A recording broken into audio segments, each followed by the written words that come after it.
Up. And let's see. I think, yes, we are live here with Scoop, Shane, and Brandon. I'm Robert. And what is going to be, honestly, a good bit of baseball today because of everything that has happened over the last couple days in baseball. Let's start with that, shall we? I don't even know where to begin.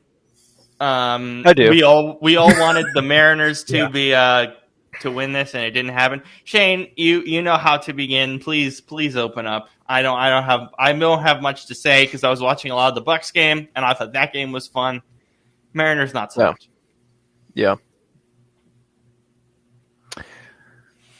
After 10.5 years, the Malcolm Butler goal line interception is no longer the saddest moment in Seattle sports history. Or the most anger-inducing, should I say.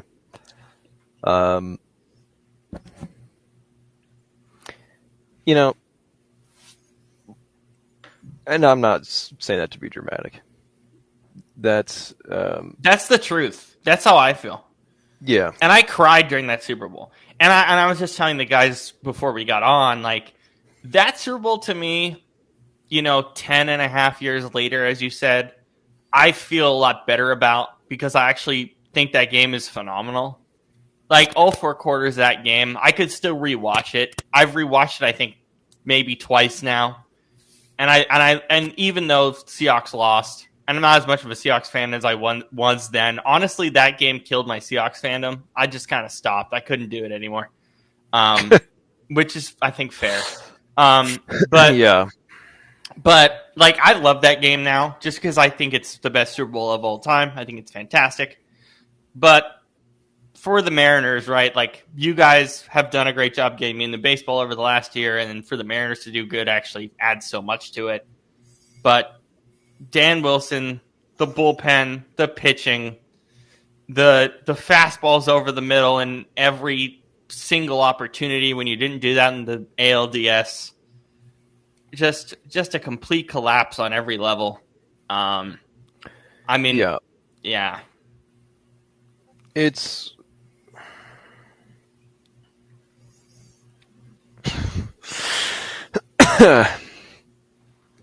it's like here's why this sucks more. Okay. Because with that Super Bowl, they had just won the year before.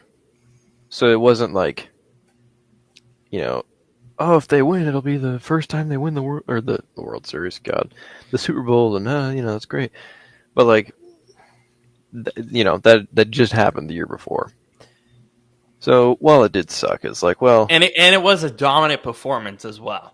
It was clear, yeah. and yeah. So I mean, while that did suck, it was still like, well, at least I got it last year, and I still was very optimistic about that team going forward. I mean, I didn't think they'd be back again, but like, I figured just with how good their roster was and how much I liked ownership and management, I was like, yeah, that, they'll be fine. And I mean, they have been for the most part. But for this, I mean, this is like, this feels a lot more like when Cincinnati randomly got hot a few years ago, because where I just knew that was not going to be sustained success because we know how bad the front office is and how cheap the Bengals are. Right, and that's how I feel here. You can hear the somber in Shane and Mai's voice. You can hear it. Well, I have a lot of thoughts, though. I mean, I do think Jerry DiPoto is a good general manager. I know that's not a super popular opinion, but when you look at what he's been able to do through drafting, through trades, and working with the very shoestring budget he has, I think what he's done is pretty impressive. That being said, I think ownership for the Mariners is terrible. I don't think it is terrible. It's very cheap. It's, it's definitely, they kind of have the mentality of like, well, let's just win enough to like stay relevant and sell tickets and jerseys or whatever. And I don't like the coaching staff here. Dan Wilson, Seattle loves Dan. Done a lot for the team. But he's not a good manager. Some of the worst decision making ever. Yeah, he's not a good manager. And Edgar Martinez is not a good hitting coach. I mean, they had him as their hitting coach a few years back. Who would have thought that you'd be saying Edgar Martinez is not a good hitting coach? Well, they had him a few years back. Didn't work. And then they brought him back for whatever reason. Surprise, surprise. Still doesn't work. It's so ironic. It's so ironic. It is. But, I mean, it's just because a guy is good at something doesn't mean he's good at teaching it or at, Yeah. For instance, I was reading an article. Seattle just got blocked on a field goal. That's God. That's why I was like, what happened there for a second? Oh, Jesus. Sorry, Shane. We are live watching the Seahawks game. If you don't, well, that's why we went live now, but still. I was reading an article. Somebody trained with Shaun White for snowboarding. And she was super excited, but she's like, he's a great guy, but was a terrible teacher. Like, because it's just, and he acknowledged it too. He's like, yeah, it's not my thing, Respect. Because it is different. And I mean, I know this as somebody who has been both a player and a coach. As a coach, you have to be so much more obsessed with all the little details. And not only that, but, when you're a player, you're just focusing on what you're doing. Now you have to worry about everybody, how it all comes together. Not just how they are as players, but how the team chemistry is, how, game time decisions. Those are things you don't do when you're just a player. So, anyways, I mean, I didn't think Scott Service was that bad of a manager. I mean, when they fired him last year, they were 500, and that was with a really pretty bad roster, in my opinion. But,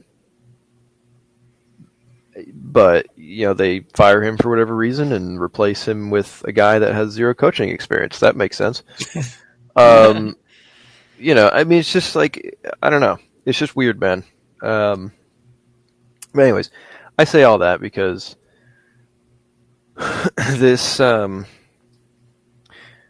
reason this pisses me off so much, this loss, as compared to the Super Bowl, because unlike that team that had just won and where I was like, I trust their long-term vision, I don't here. I feel not like at all. I am not confident that the Mariners will even be back in the postseason next year. Yeah, not at all. And, whereas Toronto, different story. I would be shocked if they did not make it back to the postseason. Same with the Dodgers, the Brewers, all these other good teams there. Yankees, Mariners, yeah. Yankees, yeah. Mariners, I don't know, 50-50. Which, this very much feels like just kind of lightning in a bottle. It just sort of came together at the right moment, and my mom goes, well, there's always next year, and I was like, no, there isn't. I was like, with a team like this, you can't really have that mentality, unfortunately. Especially with free agency coming up, a lot of the guys are going to leave too. A lot of the guys who got traded too. So yeah, Yeah. But and I was I was texting with my brother-in-law because he was saying, "Oh yeah, we're watching the Seahawks game," and I was like, "Well, I'm not because Mariners game 7." And then I'm watching both.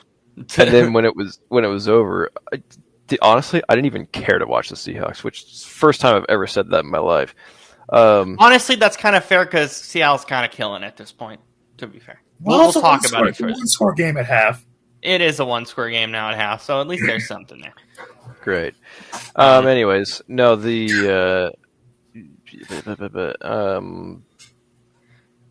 but okay, yeah. So then I text when the game was over. I said, "Why does God hate the Mariners?" And he, the baseball gods. No, and he replied, "God made fish. Mariners kill fish, so God kills Mariners."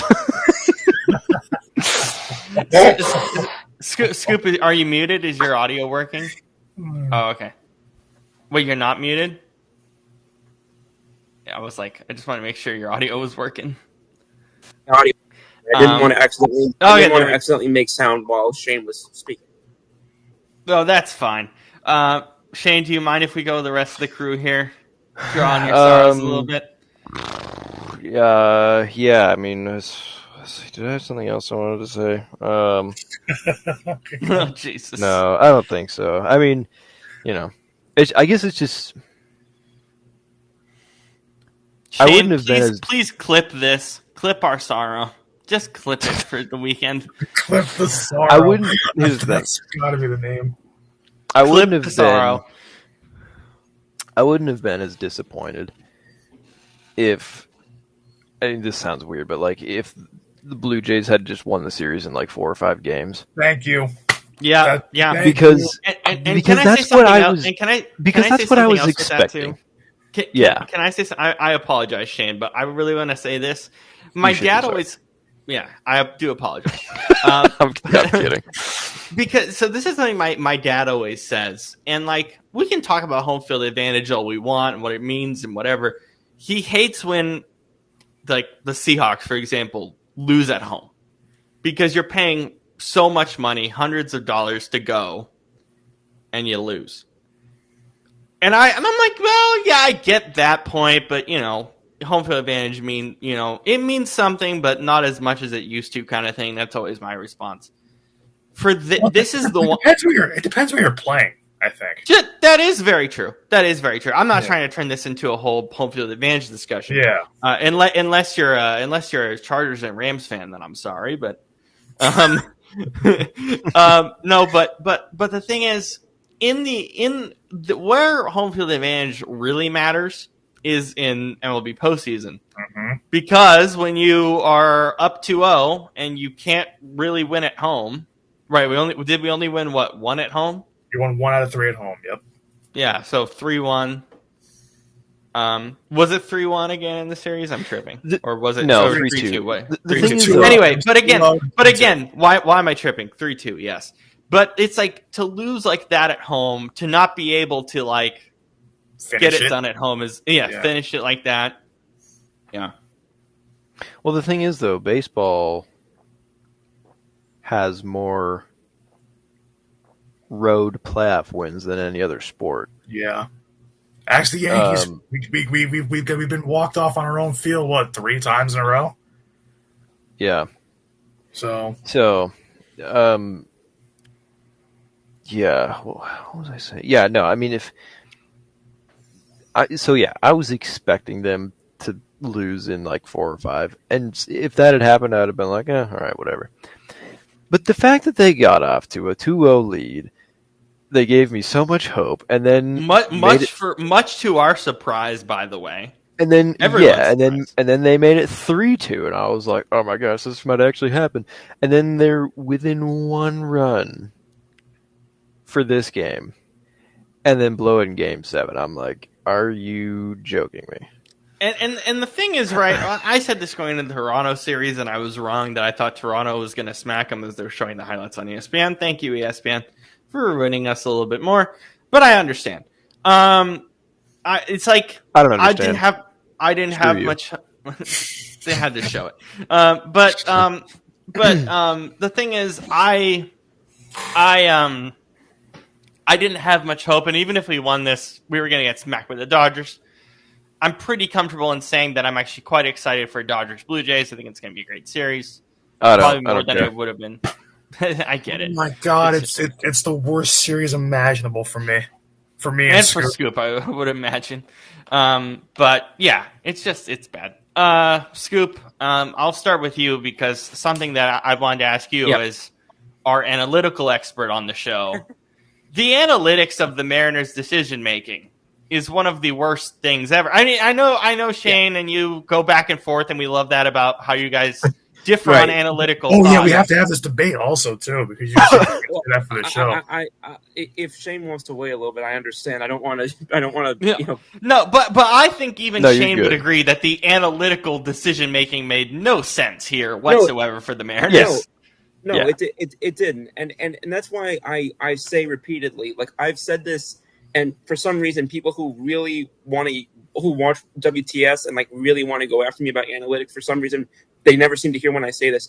Analytics is a tool that is used. It is not the be all end all. Mm-hmm. It is an important tool, and it is important information, but that does not mean that you have to make every single decision off of a specific number. That is not the case. It is, and that never was intended to be the case. I think that, where it comes in most handy is, for example, like people say, well, it's the eye test. I don't care who you are. IBM Watson is probably the only one who can see 162 games and remember every single thing that happened. I promise you, your memory of May 17th is not going to be as sharp on October 17th. And May 17th doesn't matter on October 17th. Yeah. Right. Well, so that's my point. So, like, that's why I don't when I hear people say I trust my eyes, I'm like, I think that's a flawed concept. That being said, I mean, first and foremost, and I'll say this, I don't remember if I wrote about it or if I did a show about it one way or the other, because I don't remember exactly when it happened, but I was so confused, and I thought it was a horrible decision when they fired Scott Serwis. And bringing in Dan Wilson, and this is the issue that I have with teams, is it's great to bring in franchise faces as managers. I mean, it's a cool thing or whatever the case may be. Just because somebody wore your fucking jersey, doesn't mean that they're going to be a good leader in the clubhouse. And and Shane just kind of spoke about it a little while ago. We saw it with he mentioned Edgar Martinez. I'll mention Barry Bonds in Miami. Sorry. Excuse me. It's somebody can be a legend at what they did. That doesn't mean that they're going to be. I mean, Bill Belichick, for crying out loud, he was notorious for being a great coach, but being horrible at teaching others how to be coaches. You're just expanding on Shaun White example. It's perfect flow. Yeah. So, but it's just my point. Well, I mean, I have several points that I'm trying to make here, but what else is new? But I just we're pissed. But we're pissed across the board. I look at this from a holistic standpoint, and it's just. And now again, I feel like at this point, it feels like George. Like I'm glad that the Astros are no longer winning it every damn year, but it feels like George Springer. No matter where the hell he goes, there's just something about he feels kind of like the Tom Brady of the because it just, for whatever reason, even if he has a crappy regular season, he's going to find a way to do damage in October. And it's just he's like Edelman. Hey, I was just going to say it is Edelman, 100%. Yeah, I couldn't think of a good non-quarterback. That's exactly where I was going to go, Shane. Thank you. Edelman. That's a great one. And it just it's it's annoying. Thank you. Tip your cap and all of that good stuff. But I watched that tonight, and I'm sitting there and I'm thinking, and that's why when I hear people, I mean, and we've heard it, used sort of derogatively on, or maybe that's not pejoratively, whatever word you want to use, by people who are broadcasting or commentating games and saying, well, the analytics in this day and age. Okay, anybody who actually studied sabermetrics or studied these things like that, there are not so many of these things. I'm like, what the hell numbers would have told them to do that? That just because you don't agree with it, just because a bad decision was made, doesn't mean it was made because of analytics. Sometimes just bad decisions are made whether they're used analytically or not. Not every bad decision is analytically motivated. So Dan Wilson, the bad decisions.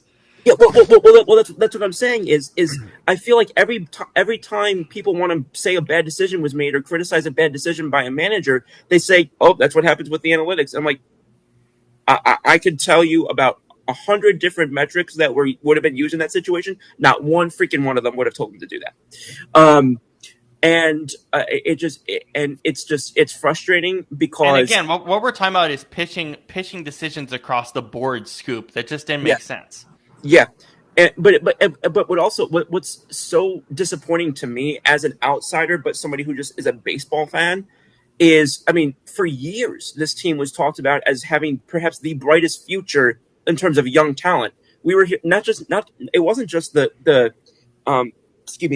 Julio Rodriguez, and even going back to Jared Kelenic or the Emerson Hancocks, like all these names. We were, they were making it sound like they were getting ready to take the reins, not just for 1 year from Houston for the division, but the next 5 to 10 years. And it feels like they just did them. Let's like Brandon and I keep talking about. We see this in NFL and MLB way too much recently. They got them damn selves beat. Why are we not talking about Toronto in this? Because this is the Mariners' fault. I'll end it with this. Last year, people would say that the Yankees only got to the American League because they had a cupcake path and one thing or another, and they didn't earn the wins so much as the other teams earned the losses. That applies 1,000 times more for me to Toronto this year than it did to New York last year. And Scoop, to finish that off, I mean, the truth of the matter with Toronto, and why we're not talking about it, is that this was the Mariners' fault, top to bottom, right? Like it was exactly the Mariners. And I also want to respond because I 100% agree with what he said. Where I don't put a lot of the fault of this at Jerry DiPoto's feet. I'm actually more of a Jerry DiPoto fan than a decent number of people are, which I don't know if I've said on this show or not, but that is the case. I think that if I were to make a list of the top 5 people to whom I would lay blame at the feet for this horrific and frankly embarrassing ending, I don't think that I would put Jerry DiPoto in that top 5. And if he is, he's at the bottom of that top 5. Yeah, I think that's completely fair. He's nowhere close, in my opinion. Yeah, exactly. No way. Brandon, there's specific moments of pulling the starting pitching, the fastball over the middle of the plate, those specific things that you and I kept kind of harping about throughout this series for Seattle. It's one thing why the only things are reasons why we're saying that Seattle lost this series, the Blue Jays didn't win it, and here's another reason. You don't see this ever in a 7-game series, really. Maybe if it's hockey, but hockey has so many twists and turns, it's a little bit different. But you don't so many different variables. But yeah, and the thing is, a puck bounces a certain way and it goes in the back of the net, or a puck bounces a certain way to an opponent and they score a goal. So it's like, things happen in hockey. But in baseball, especially, you don't see 2 blown leads in a series. You blew 2-0 and you blew 3-2. So it's like, if you blow the first one 2-0, many teams come back from 2-0, whatever it is. But they go on to win, maybe 4 of the next – 3 of the next 4, whatever it is, like Toronto did, and what, or they come back and they win the series, and like that team that usually goes up 2-0 never wins another game. Usually they ended in game 6, whatever it is, when they come back.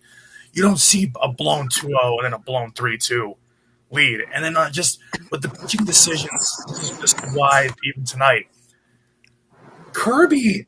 I looked it up. Kirby threw 4 innings. Didn't have a lot of Ks, but 4 innings. Gave up only 4 hits in 4 innings. I mean, it's not great, but it's not terrible. But he only got one run, and he only had 65 pitches. Why are you pulling him? Why? What could you possibly? What possibly goes through your mind? Analytics or not, whichever one you're going off of here. Who the hell pulls their pitcher after 65 pitches in a game? Not even just in a game 1 or game 2, in a game 7. Why are you pulling the pitcher? Why? Why does this happen so much in baseball recently? That's what I don't understand. I don't get it. I don't. Sorry, I was just gonna say. No, please, Scoop. Can you explain? Well, I was only gonna say this because again, and everyone wants to, bring it up, because I'll own it because I said in the very beginning I was like, I don't know how you can keep pitching Kirby in the very beginning when because he had started off the game very poorly. It wasn't that he gave up.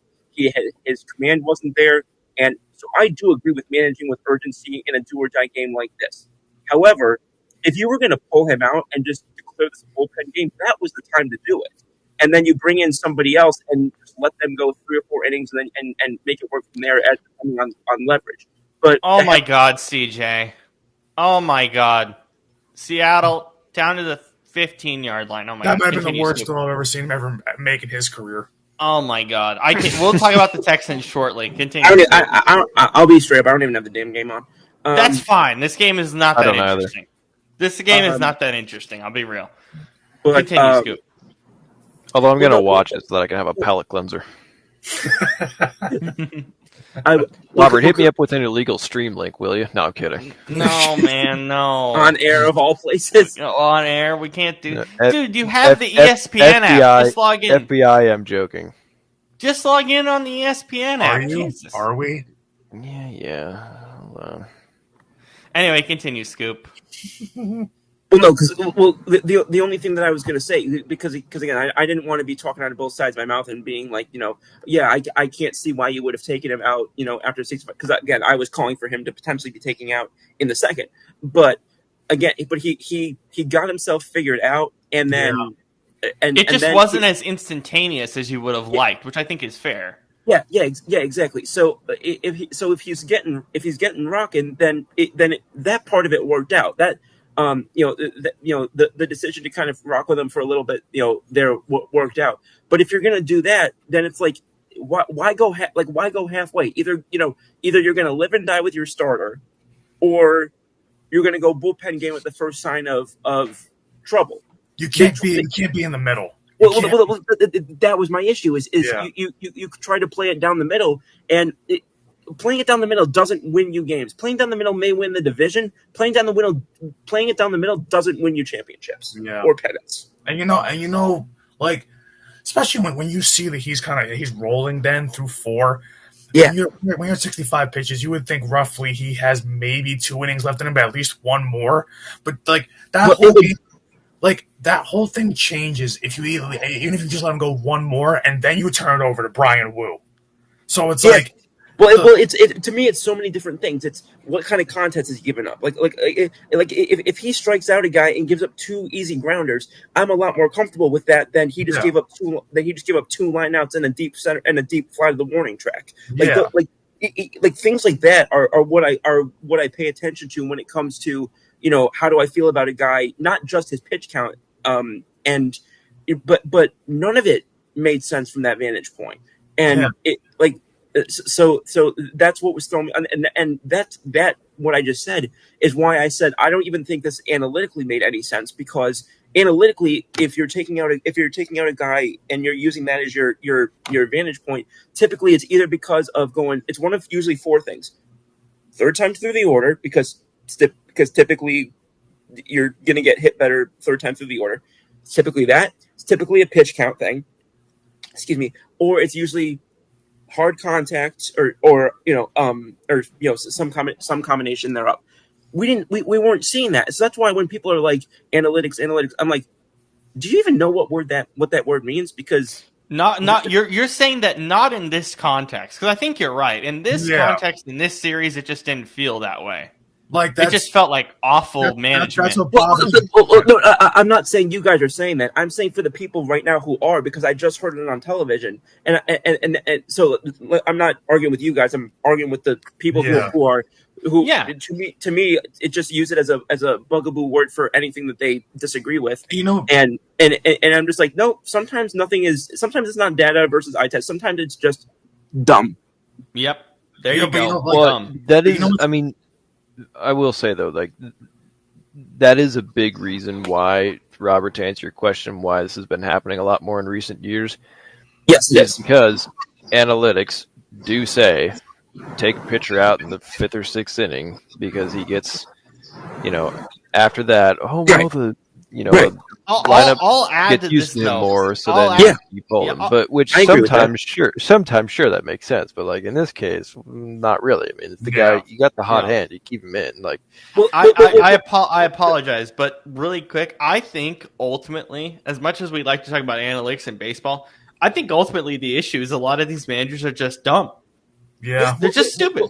Well, that's just and I think what we're overlooking also is not just, excuse me, not just the manager or the GMs want a puppet or one thing or another.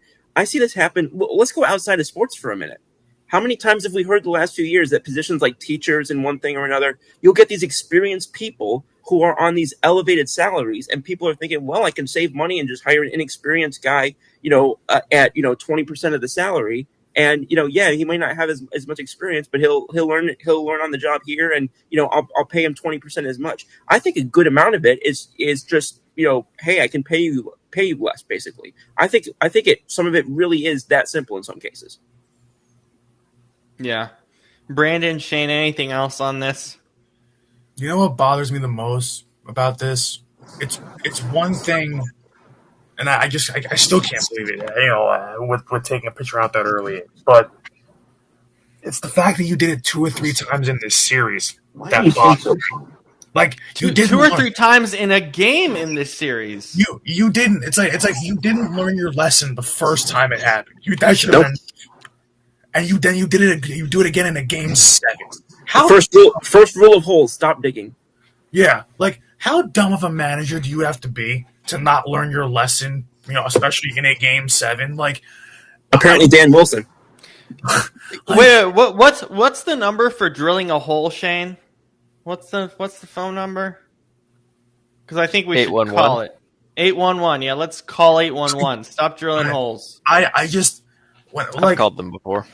Yeah. it's like I look at baseball. I look at sports in general, and just for someone that's played baseball, and for some like baseball, when you're involved in a game, so that includes managers and players, coaches. When you're involved in it and you see what's going on the field, and if you're, I don't know how in Dan Wilson's mind you go out there looking at what's going on through 4 innings, and you're like, I'm gonna take my pitcher out now. Like, you had a lead. You literally had a pitcher that was finding his groove, like Scoop was saying. Like, that was what made me angry when Aaron Boone did it with Luis Heel and took him out in like the 3rd inning or 2nd or 3rd inning. I forget what game it was against Toronto. I think it was game 1, I believe it was. And I'm like, yeah, but Luis Heel literally was starting to find it. He had gotten I think it was like 2 or 3 outs in a row. They looked good. Like, it wasn't like it was loud outs. It wasn't loud contact. It was like he was striking. Yeah. I'm like, you gotta let him figure it out, especially and the thing is, that's only in game 1, but in a game 7, that's almost a federal offense. Yeah, like it's one thing to. I mean, it's not good either way, but I mean, you gotta. I don't remember the exact phrase, but I'll paraphrase it. You gotta manage to the moment, and you're completely just you're looking at this, and what's his name on the other side? I almost said John Gibbons, John Schneider, excuse me. Gosh, yeah. Like you saw what he was doing. I mean the decisions that were being made and the non-decisions that were being made. Sometimes the best decisions are the ones you don't make, right? And I think sometimes these guys, I think, get to the point where they are so intent on that was a poor way to phrase it, but basically the what we were talking about before in terms of the mistakes, making the mistakes before. It's like they learn or they develop themselves in one way as a manager, and then if it doesn't work out, they don't adapt, they don't adjust, they don't reposition their process, for lack of a better word. And it's just it's like, how many times this isn't spring training. You don't get to dick around with this stuff now, and oh, it didn't work the first time, hopefully it'll work the next time. Like you can't do that game. You can't do that game by game in October. No, this isn't the time to do that. And it's I think sometimes certain guys, and I don't know if this was Dan Wilson tonight, but I think sometimes get smartest guy in the room syndrome. And I think sometimes guys think that I'll outsmart the guy I'm going up against if I do this or do that. And but far too often I see guys who think that they're going to be the smartest guy in the room end up not doing that. And typically I've seen way too many times managers on different teams, not just New York or otherwise, try and do that, and it just does not work out. And it's just it's a bold strategy and does not usually pay off for them. The only thing it's called the Dunning-Kruger effect. When somebody is stupid but thinks they're a genius, look it up. No, I've actually heard that. You see it in football too. You know what I'm trying to think of right now as to why, like, I'm still trying. I don't even think this is a good reason at this point, but I think maybe the only plausible reason that Dan Wilson takes Kirby out after 4 innings and 65 pitches. What? I guess you don't trust him for the next inning or two? Then why are you starting him if you don't trust him? That's what I'm saying. Like, I don't understand how you're managing it just so in the middle like that. Like, it's like the 4th inning, no matter who's in that game, the 4th inning is never a time to change a pitcher unless he's being completely rocked. And he wasn't. Like, from innings 2 through 4, he was locked. The only thing to me that makes sense is if Kirby literally went up to him and said, "I don't think I can get through another inning." Which I, it's like, but then that's crazy. In Game 7, no one's gonna freaking do that. Yeah, no one's gonna say that. I'm not saying that they are. I'm just saying it would take something that extreme for me to see why this made any lick of sense. We're not talking about Anthony Richardson here. Yeah, maybe it's an injury. Maybe he felt something pop or something. We don't know. Yeah, I don't have any reports on that. Well, I'm not so sure that we would hear about it right away, but yeah, maybe we would. I don't know. But when I was trying to think or like process what was going on, that was like literally the only thing that could come to my mind, because I was trying to analyze, like, and this is how I try and do things. Even if I don't agree with it, I try and figure out, okay, what might have been the logic here, or what could have been the logic here. And I was going to every corner of my mind in this massive head of mine, and I was not able to find anything that was making sense. Yeah. Shane, do you want the last word on this Mariners game? I mean,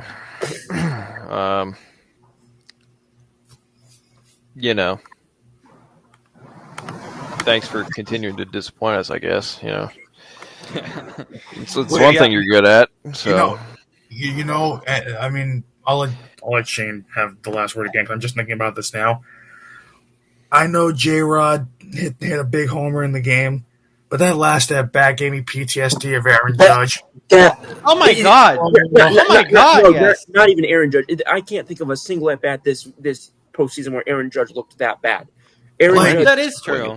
I will also say another thing that pissed me off throughout this series, and I forgot to mention it.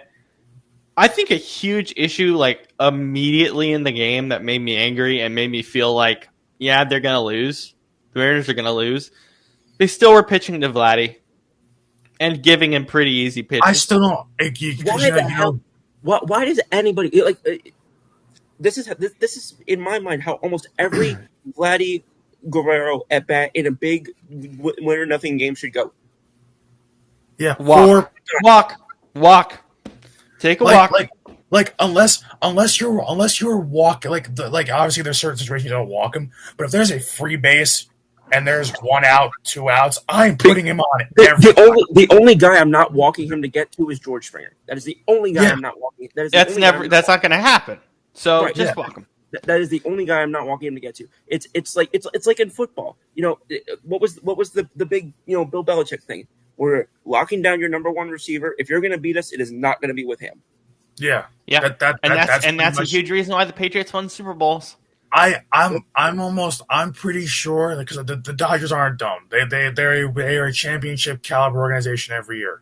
They're not the Yankees who refuse to walk any good Yankee killers. But the Dodgers are smart. I genuinely believe that they're just not going to pitch to him. Like if they get into a situation where it's like, everybody knows you should walk them, they are going to walk them. They're not going to puff their chest out and strike them out. I could see if it comes down to it, I could see them Barry Bondsing him. I could literally see them walking him with bases loaded because it's like, if we're not going to take a risk of you getting 4 months, here, take your 1, but we're not giving you 4. If they're up 4-5, if they're up 4-5-0 in the game, whatever it is, I would walk with the bases loaded. I do not care. I'm not letting him beat me. No. Yeah. And that's what the Mariners did. Shane, anything else? Sorry, I didn't mean to interrupt. No, it's fine. You pissed me off. No, you're good. You're good. I don't know what it is. I'm just getting jaded in my old age, but at the ripe old age of 25. You just made this me. But I've never in my lifetime. There's usually like one loss, maybe every year or two, for all of my teams combined. Mariners, Seahawks, teams I'm coaching, whatever. There's like one loss between all of them every year or two that really pisses me off. Or makes me upset, or whatever. For whatever reason, the last 2 months, I've had 3. Okay. I don't know what's going on, bro. But it's not good. But I'm not a fan of it, okay? The first one was Seattle. Well, that's not very descriptive here. The first one was the first one was the Seahawks losing week 1 at home to the frickin' 49ers, who were banged up and Number 2, that pissed. Just because it was week 1, set the tone at home or don't. Yeah, great. Thanks. Number 2, when my football team that I coach lost to our biggest rival. Our biggest rival that we went to school at, which I think is hilarious. We switched sides. Yeah. Who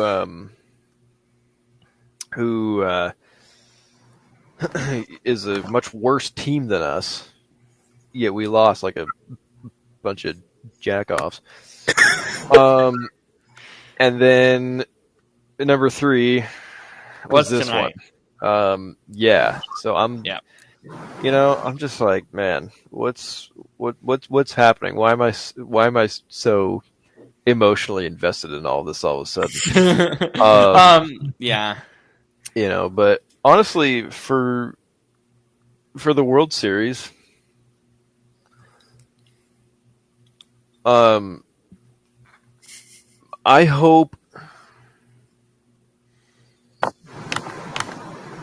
kind of hope the Blue Jays win it in 4. Just because at least that way, it's like, it makes me feel a little bit better about this series because it's like, well, the Mariners took them to 7. They made it close with them, but the Dodgers, they couldn't hang with them. Then I'd feel a little better about myself. But we know that's not happening. No. But, at we least, can dream. Yeah. Because there's nothing worse as a player, a coach, a fan, whatever, when you get knocked out of the playoffs and then that team goes on to lose the very next series or game or whatever. You're like, Yeah. oh, great. So, anybody could. Guys, a-hole. are you kidding me right now? But when Oh that my team, god! Yeah, context. Oh my god! Fumble in the end zone, touchdown Texans. Yeah, we have a game now. Oh my god, we have a football game. what's the score? 17 It's to about 12, but that's before it's the about extra to be point. 17-13. All right, well, I'm putting it on now. Oh my god, man. Okay. All right. Seattle needs one thing good to happen tonight. we don't ask for much, all right? And by the way, the Texans have been awful all game. CJ Stroud's looked terrible. I have never. I can't remember the last time I was sitting here thinking to myself, "Damn, I wish the Flyers hadn't won earlier." By the way, I'm a Canucks fan, so it didn't affect me, Scoop. Okay, because I was going to say at least the Kraken would have given you something. Oh my goodness! They're going for two. They're going for two. Good. I love when teams do that. Yeah. Oh, they didn't get it. Okay. All right. Oh, tough. So it's still 17-13? 17-12. All right, Shane, we'll start with you on our normal Monday scheduled programming. Your recap of NFL Sunday, if you can muster it. Make sure you lower your volume all the way. I'm trying. No, you're good. You're good. All our remotes are buggy today too. Totally, yeah. I hear it. Trying, Robert, I just turned the TV back on, and for some reason my volume was at 60. What the hell? Well, remember, so Scoop, it's not you. It's your TV being buggy all the time. Your volume just bumps up. That's he also has to be able to hear too. Well, yeah, I don't have my hearing aids in right now. Yeah. All right, Shane. Do you have any thoughts on Sunday, if you can muster it? Yeah, it's kind of weird. For the first time in my life as an NFL fan, I did not watch a single snap live of football yesterday. Why? Because the obvious. Because okay. Sunday morning, I was busy.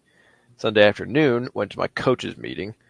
And then Sunday night, instead of watching Sunday Night Football, I was watching the Mariners get curb stomped by the Blue Jays. So, no, I did not. I've at work today. I watched some, highlights and different things of different games. Yeah, I forgot you had the meeting. My bad. Yeah. Yeah, just so that I could that's probably the most respectable way to miss a Sunday in the NFL. Yeah, so I could get a sense for things. But also, I don't know. For whatever reason, I was not having good vibes about the Mariners, and yeah, obviously I was correct. Anyways, no, I mean, general thoughts. The Jags, yikes. Yep. Let's see. Chicago's 4-2. That's pretty good. Although I'm still not on board yet necessarily. Because they've beat some pretty easy opponents. The Raiders, I think, somehow might be worse than last year. I don't think somehow. I think they are. If that's even possible, when you upgrade your quarterback and your head coach, at least on paper. Can I make a second comment? I don't think they upgraded a quarterback. That's why I said on paper. Yeah, on paper. That's he correct. Should be a lot better than Aiden O'Connell and whoever the hell they had. Gardner Minshew. Who I think is kind of no, it's not Gardner. It's or it was. It's last year. It's Kenny Pickett, and he fumbled the ball right when he came in yesterday. Yeah, but I mean last year. Yeah. Those are two names I never want to hear again. But okay. Broncos are perhaps the most fraudulent 5-2 team ever. JSN Washington. making these gorgeous catches right now. Well, that was a dime too. That was like a Oh, dime from Sam Darnold. I love JSN.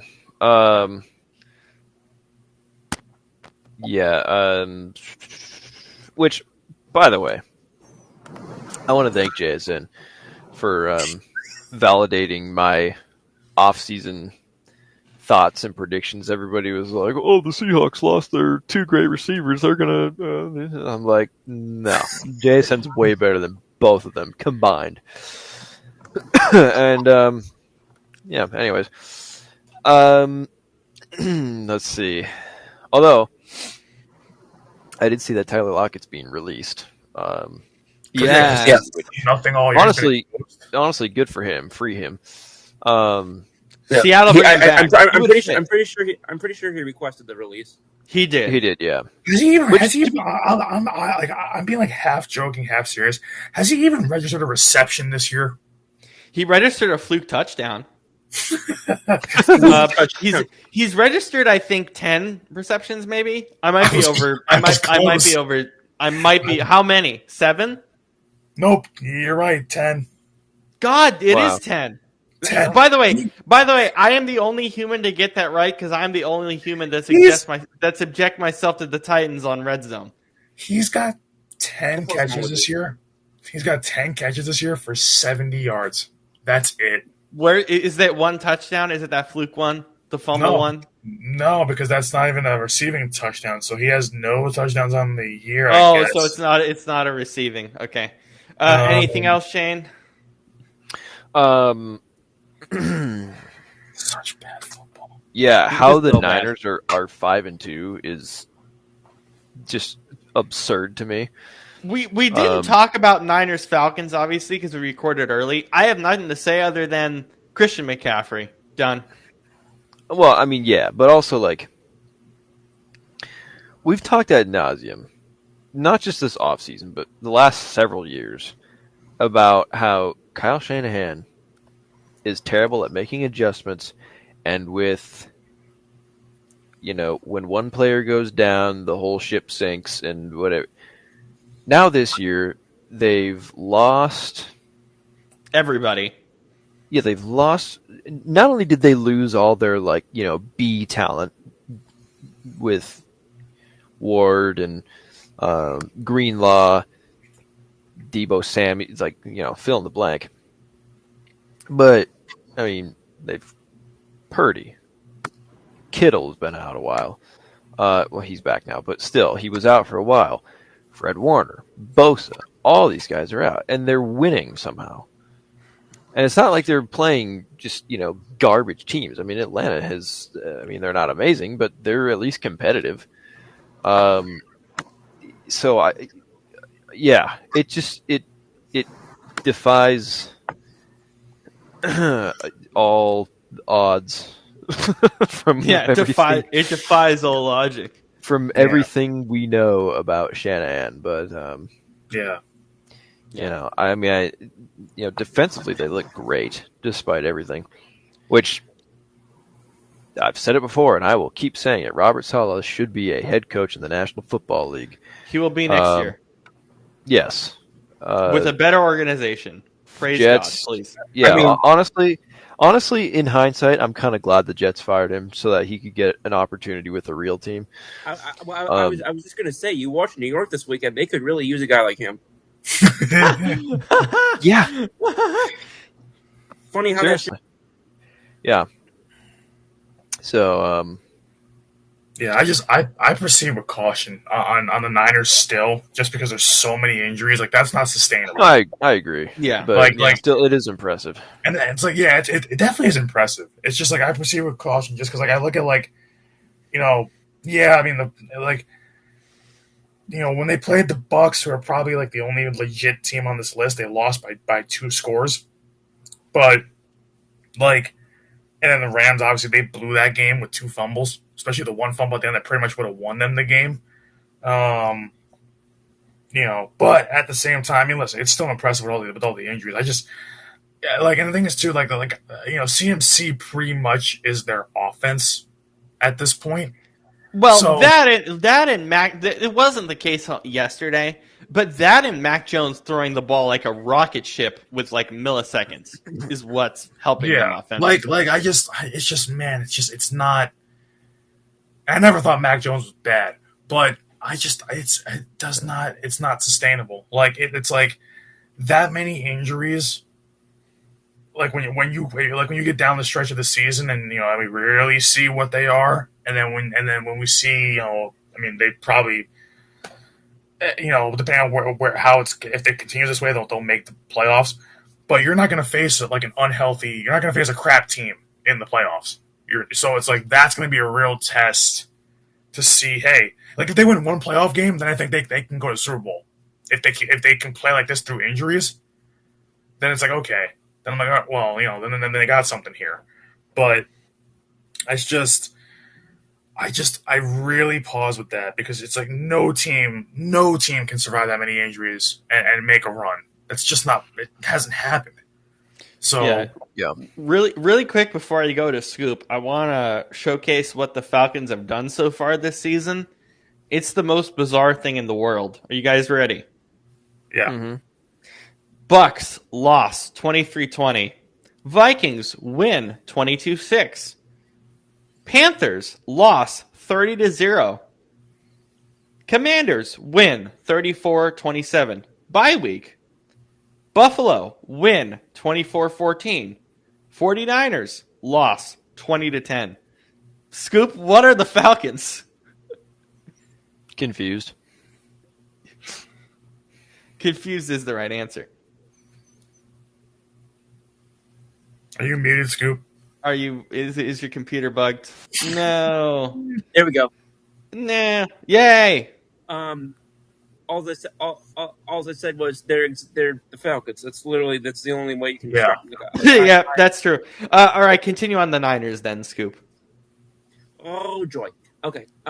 So, I'm not gonna poke on the Kyle Shanahan thing because I think I do that at probably once every 2 episodes.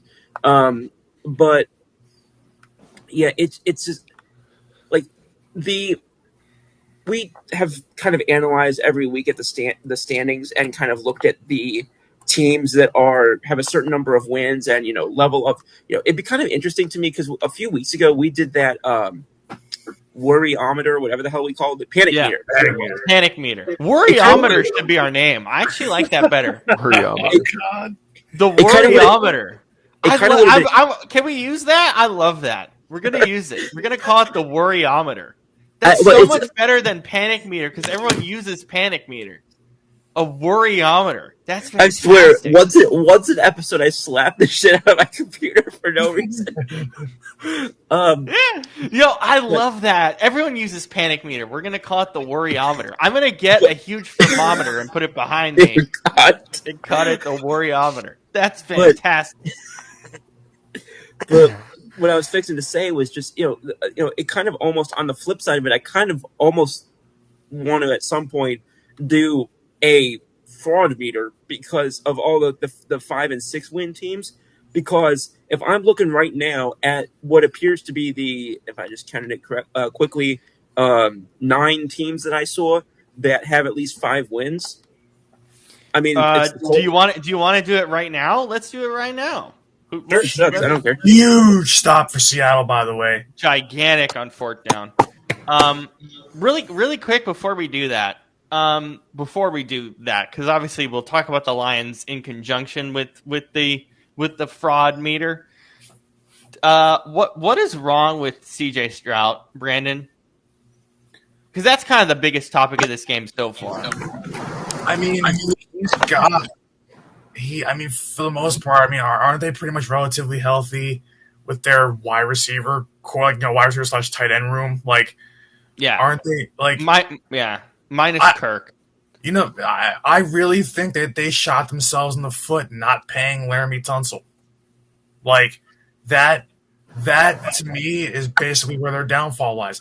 I don't care what quarterback you have, you're only as good as the trenches of your team. And we've said that for weeks. We've said that for really for years at this point.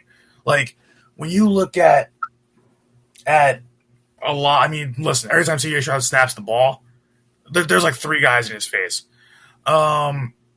But it's just, I mean, he is missing a lot of throws on his own too, so he's not excused from the blame, but he's not to blame entirely for this. It's just when you lose pretty much one of the best offensive linemen, forget tackles, one of the top 5 offensive linemen in football, that of course your line's going to take a massive hit. I mean, look at what's happening in Philadelphia, losing 2 or 3 of their offensive linemen in there. And this offense has to make something out of nothing almost every play because no one's blocking. Or look at Joe Burrow and Cincy. Never had any help. At this point he's getting killed, and now he's out for the season pretty much again. So it's just you cannot in this league. You cannot have a star quarterback with no offensive line. You won't win anything. You just will not. So it's happening with Burrow. It's happening with Stroud right now. I mean, hell, even to a certain extent, I mean, Jaden Daniels is taking a lot of punishment too behind that line. The hamstring yesterday. Yeah. So I mean, it's just so many teams right now their lines are destroyed. I mean, hell, even to a degree, and that's why it's impressive that even Patrick Mahomes is even doing what he's doing this year. I mean, listen, the Chiefs are, roughly a 500 team, but it's impressive to see what they're doing with when we said every year for the last 2 years that their line is not good, and yet they're somehow making it work. But I mean, sometimes you can make it work. But the thing is, that's another thing and this is why I place a third of the blame on Stroud. I place a third of the blame on the offensive line, and I place a third of the or really no. Can I do math? Wait. This is not a math show. I place a quarter of the blame on CJ Stroud, 50% on the line, and 25% on coaching. Because when you don't have an offensive line, I said this during the Eagles game yesterday when we had Brett Toth playing center for us, because that guy is an absolute freaking atrocity of an offensive lineman. Well, he's a third stringer. I mean, no, but the thing is, he shouldn't be on an NFL team. Period. He's not good to even be a third stringer. I've seen third stringers. No practice squad. Yeah, maybe practice squad, but that's about it. Because when he has gotten playing time, especially in preseason, he's gotten mauled. So and this guy hasn't grown. He's been an Eagle for a while now. This guy has not grown, improved at all. So, my problem is, and I was thinking with the whole Brett Toth thing yesterday, Philly eventually, it took them a little bit, but they eventually adjusted and started to mix up their play calling a little bit to account for missing linemen or for an ineffective offensive line. When you have, so it's no different in Houston. Houston, to me, they're getting in trouble because they don't have an offensive line, and yet the play calling is not changing. They're running the same offense as if Larry Tunsil was still there, and it's you can't, when you have different personnel on the offensive line, you have to understand what their strengths and weaknesses are.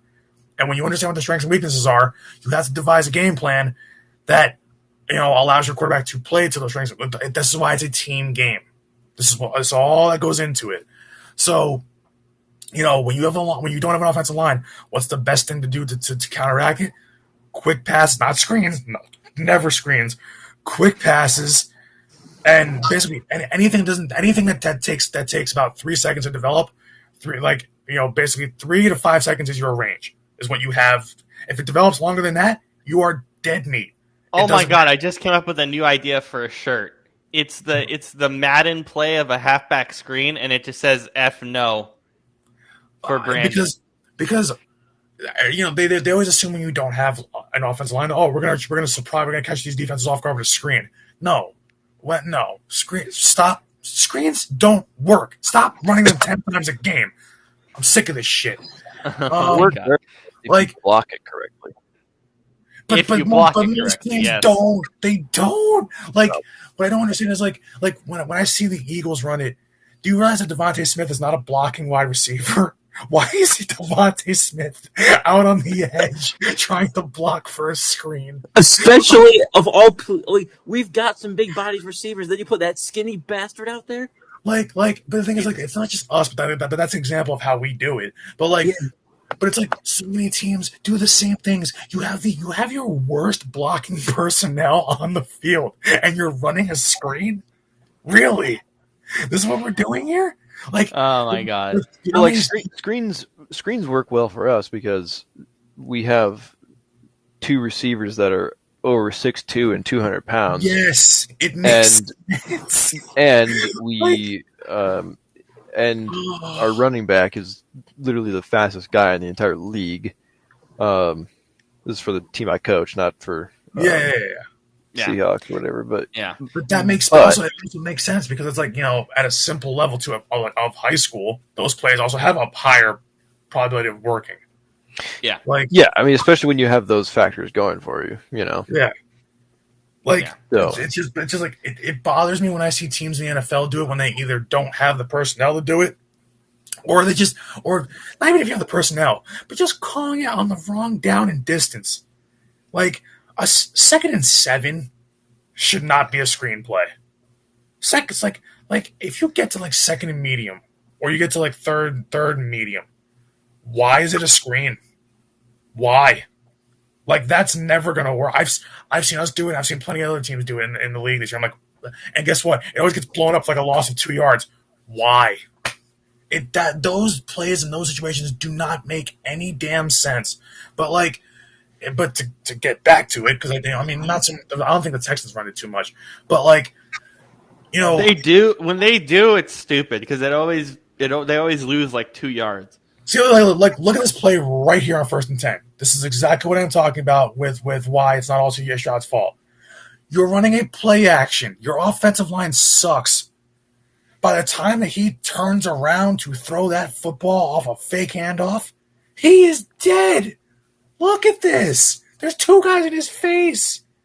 Like, He's also, I will say, he also just regularly has over the last 3 years, like data drivenly speaking, been one of the worst quarterbacks against the pressure and the blitz in the NFL. Because Yeah. he doesn't adjust to it ever. yeah, like that's what I'm saying. I don't absolve him of blame at all. Like, I still think No, I know, but it just because I think the original question of if I remember, was literally something like, "What's wrong with CJ Stroud?" Yeah. And I was just bringing that up because it's there are fundamental aspects of getting to that second stage in the NFL of a young career that he's just fucking up on. I often wonder if at this point, if this season continues this way for them and him, that'll be 2 out of 3 seasons now where he has not been good, including 2 straight, and it's been a decline ever since his rookie year. Now I think at that point you have to decline the 5th-year option. like, I think you accept it and you don't extend him. I think you accept it just as a safety valve. yeah, I'm wondering here what they would do. That's just if this season doesn't turn out, which I don't think it will. But I'm just looking at this and I'm going, like, has there ever been a quarterback to have a good rookie year like this, barring injuries? Like, because RG3 was all injuries, but because RG3 is probably an example if you count the injuries, but that's not his fault. They gave him no offensive line, but it's not that part of it is Stroud doesn't have the offensive line, but part of it is also just he is making some of the worst decisions with the football. Like, these aren't decisions that he made in his first year. Like, these are decisions he's been making since pretty much week 1 of last season. right. And I'm trying to wonder. I'm trying to figure out why it's happening, because I'm wondering if year 1 was just one of those things where there's no tape on him, and That's what I think it was, because there were a lot of people who weren't CJ Stroud. I mean, I was one of them. There were a lot of people who weren't CJ Stroud fans coming out of college, and then we watched him that year, and we're like, "What the hell is this?" Yeah, I wasn't a Stroud guy. I wasn't a Stroud guy coming out of college. I didn't really see it with him, and I mean, listen, he could still turn around. He's still young. It's only his 3rd year, Of course. but if this continues the whole rest of this year, and then we're going into next year wondering, oh my god, what's going to happen to CJ Stroud? It's a slippery slope. He's literally, it hasn't just been like a slight decline. It's been a massive decline. So It's been a dive, and this is with an organization that we thought had a somewhat decent front office and coach now. yeah. Yeah. Shane, what are you noticing from a coaching standpoint from CJ?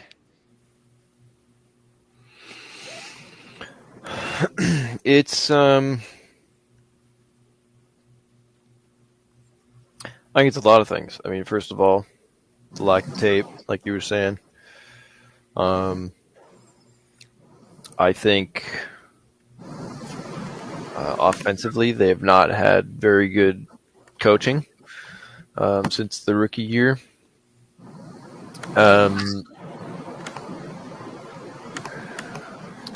They've. I mean, when you're the other issue too is, I mean, they're trying to make this really good, proficient offense with one of the worst offensive lines in the league, and a receiving core that's okay but not great. I mean, something too special. Sorry to burst everyone's bubble who thought that they were the next big thing. And, a 30-year-old running back. Look at these stats. Just, look at these stats. One of 6 for 29 and a pick from CJ. That's for 10. That's for passes that are 10 plus yards on the field. Meanwhile, Darnold's 8 of 11 for 159 and a touchdown. Yeah, I mean that's not a recipe for success. Which is crazy for me because I'm looking at stats right now that have him that show what he's done in the short game under 10 yards, and they're not good either. Yeah. So I think really, I mean, it may have just been a little, kind of lightning in a bottle his rookie year. New guy, new coaching staff. Like it's just nobody really knew what to expect, and then now they find themselves here, and where his offensive line's worse, his weapons are worse, his run game's not as consistent. I mean, it's just everything is like going against him now. Including himself. Yeah, pretty much. But, and I think his confidence has been rattled quite a bit. I mean, just his mechanics are a little off. I see a few times where he's not like stepping toward his throw, which is, I mean, that's like quarterback 101 right there. And then you have a lot of just bad decisions. And I think a big part of that is just, pretty bad direction from the offensive staff. Their current guy is Nick Caley, who was he was the pass game coordinator for the Rams, because that's always worked out when people hire one of those guys to be the offensive coordinator. Shane Waldron. Anyways, so this Kevin is Patullo. Kevin, Oh my God, Kevin! Oh Jesus, I forgot. True. Oh Yeah. Jesus! We almost made it through a show without mentioning that big. I had We to can't. because We can't. It's so bad. the second I heard pass game coordinator, I heard, oh yeah, that doesn't work. I get promoted to OC. I'm like, yeah, that guy. I just met. Listen, I don't care what we did this week because you know why? That I have to get off my chest. I said it yesterday, but it's so true. Yesterday was not him out coaching Brian Flores. It was Jalen Hurts, AJ Brown, Devontae Smith saying, "Fuck it, I'll do it myself." That's what happened Myself. Pretty much. Yeah. If there's anybody you do not promote to an offensive coordinator, it is a run or pass game coordinator. Mm-hmm. Yeah. A running backs coach, and sometimes an offensive line coach. Quarterbacks coaches, receivers coaches, hire them all day. Yep. Some O-line coaches, sure. Running backs coaches, no. No offense to running backs, but they're usually not the brightest people. What is this play? That's What is happening? I looked up from the computer to look at the TV, and I was like, "What formation is that supposed to be?" That's amazing. They Wait. were trying to get him off sides. What do you Jake mean? What Bobo formation? was at quarterback. What is happening? Because they had Jake Bobo lining up like under the long snap, or no, on the side of the long snap. What the hell? Wait a minute. Michael Dixon was at receiver and Jake Bobo was at quarterback. I'm just seeing it now. That's awesome. I'm glad they didn't snap it. That was dope. If you're gonna get them to jump, leave the offense out there, not a pseudo punt formation. That's awesome. That was great. That was actually amazing. That's awesome. Scoop, do you mind if we do the panic-o-meter on Sunday so we have one more game before we do that? Because I do want to make sure we get to my cousin Vinny before we go. And we no, of course, no, of course not.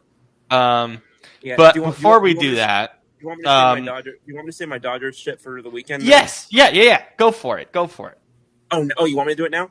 Yeah, you can do it now. I wanted to get to the Lions too, but you can go for it now. Go ahead. We're still on football now, so you go ahead. Yeah. Okay. The Lions played the best, most complete performance of any team in the NFL this year, especially defensively, with again all their injuries. Yeah, that's wrong. Pretty much all I gotta say. But I'm pissed. I switched my pick in our Pick'em league. What? I switched to the Buccaneers. I switched because I was like, bro, when I heard that half of the starting defense of Detroit was missing, I was like, oh, Baker Mayfield's going to eat tonight. Oh, and none of that happened. So my picks, my season's over. I mean, I know I'm still in third, and I probably won't relinquish that. Like, the top three is clearly like the three of us that are up there, but like, which is why I don't get how you two are on the bottom. Yeah, what's happening with you guys? I'm already. Well, it's definitely not helping that I have multiple times forgotten to put in my Thursday pick. Yikes! Well, that's definitely not helping. Shane, do you realize last year when we no, I got it. No, I got it. Yeah, I'm not happy about it either. I just want to be able to beat. Like, if nothing else this year, I want to be able to beat the experts again. And the three of us did that so well last season. And you know what? Scoop is able to say he beat the experts this year because he got a lot of the lines right. So the betting line. Yeah. Oh God. But yeah, anything else on the Lions? I mean, that was just a complete performance. I don't know if we'll see that again this year, but that was great. I'm confused. Well, go ahead. I'm just confused on the opposite side of what the hell the Bucs were doing tonight. I have no idea. Watching, go ahead. No, like I'm like, because in my mind that's why I picked the Bucs. I'm like, okay, the Lions defense when they are healthy isn't great. So I'm like, okay, well now they're missing half their starting defense. This should be like, Emeka Ibuka's time to eat. I mean, listen, Mike Evans went down, but still, I like Tez Johnson a lot. Obviously, I'm a Ducks fan. I know what Tez Johnson can do. I was looking at them like, oh, okay, they're going to explode offensively. Maybe not have the biggest game in the world, but I figured they probably put up like 27 points. 30 points, something like that. And I'm like, I'm looking at that game and I'm like, they put up 9 and they were down like freaking 14-0, 21-9. I'm like, what the hell is Tampa Bay doing in that game? Like, even with like before and after Mike Evans went down, nothing changed. It just felt like it was a weird game from the Bucs standpoint. Now the Lions, I give them credit, but the Lions didn't really do anything offensively that we haven't seen them do all year. It was Jared Goff completing around, between 28 to 32 passes, not completing, attempting 28 to 32 passes a game, which he pretty much does every week, throwing somewhere between 200 and 300 yards, which he does every week. And he had a touchdown and a pick or whatever it was, or 2 touchdowns and a pick. And then, but what was really bad, I mean, honestly, really what won Detroit the game tonight? Well, defense was great, but that was complete on their end. But then it was like, bro, wait, before I finish that, C.J. Stroud can't miss that throw. That was so bad. You can't miss that throw. But then you get to the biggest thing that the Detroit did tonight was pretty much, it was just letting Jahmyr Gibbs run wild. Yeah. Oh my God, unbelievable. Like how many? What was it? It wasn't even just the running game for him. I mean, his what was it, 78-yard touchdown, whatever it was. Yeah. Well, on top of that, and Tampa couldn't get theirs going worth anything.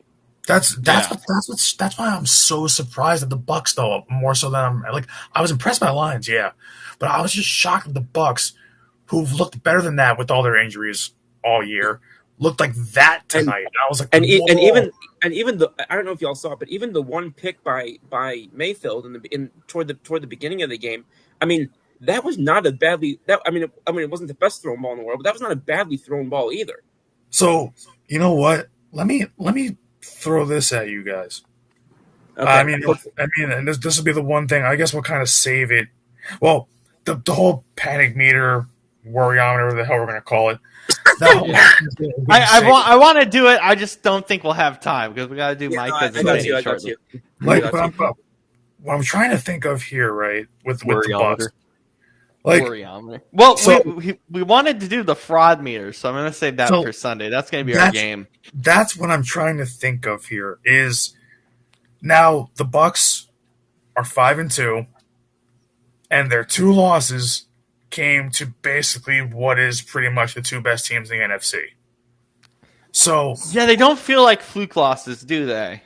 That's what I'm saying. And then when you look at their wins, it's against the Falcons, the Texans, the Jets, Seahawks. Okay, that's maybe a decent one, but that was a close game. And then you beat the ICU Niners, but those. Wait, who else did they lose to? They lost to the Lions and the Eagles. Well, Lions and Eagles. Oh yeah. So I'm worried. I'm really worried there because.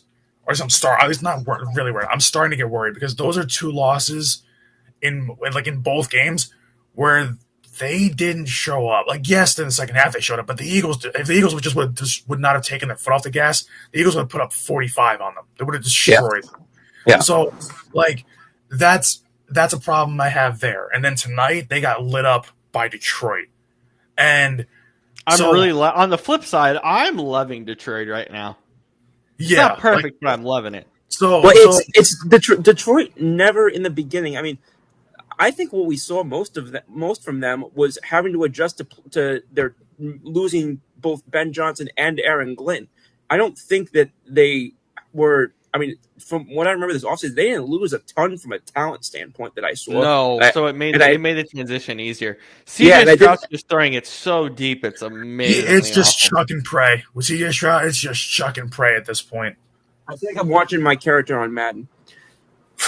Yep. Exactly what it feels like. Shane, do you have any thoughts on Lions Bucks? I know you're more watching the Mariners game, but do you have any overall thoughts? I mean, I'm kind of surprised it was.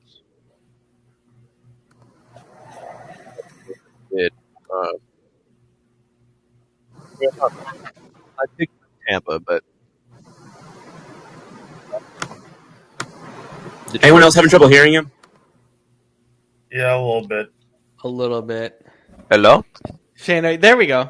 Yeah, it's just a mic. Your mic was cracking out. Keep going. That was weird. There you go. No, but what was I saying? Oh, I was expecting Tampa to win, but if Detroit had won, wouldn't have been that shocking. But the fact that they won and it was not particularly close, that's So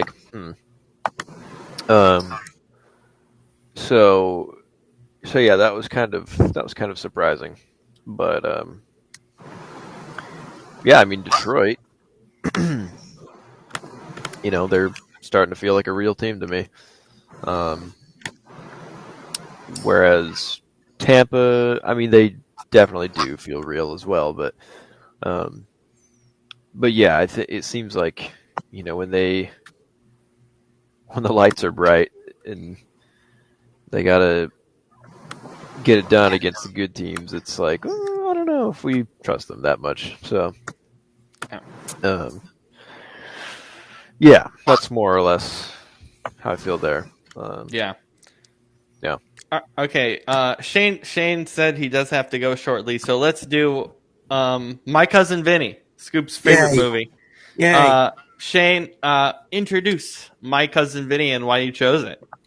No, let's have Scoop do that since it was his suggestion. Ooh, okay. We're okay, Scoop. Go ahead, introduce it. Appreciate it. So My Cousin Vinny came out in 1992. It's been my favorite movie for years. And I actually was talking to Brandon the other day. In the group chat, I had said there's one scene from this movie I can't wait to talk about. Please tell me what that scene is. I am tired of guessing it. I have no idea. I watched the movie and I had no idea. All right. Well, anyway, for those who haven't seen it, basically, it's some of the main actors. You've got Joe Pesci, my favorite actor, Marissa Tomei. I know we've spoken about her not only in My Cousin Vinny but other films as well, and just several others, Ralph Macchio, et cetera, et cetera. And basically, Pesci's character gets called down to help in Beecham County, Alabama, as a distant cousin of his is arrested, wrongly accused of murder after accidentally leaving a store with a can of tuna fish with a friend of his, and basically gets wrongly accused of murder because the store clerk gets shot around the same time that they're in the store. Anyway, and basically Vinny, Pesci's character, basically lies and basically kind of misrepresents his record as to what he's been as an attorney, telling the judge in the South that he had been in the legal practice for 16 years and done a lot of big cases. In actuality, he only passed the bar 6 weeks prior. He had only done personal injury cases, and he I think it was 7 times that he had to take the bar. I think it was like 6 or 7. Yeah. But so anyway, just to kind of, for those who are watching who haven't seen the movie, you should. Please but do. just kind of give some backstory there.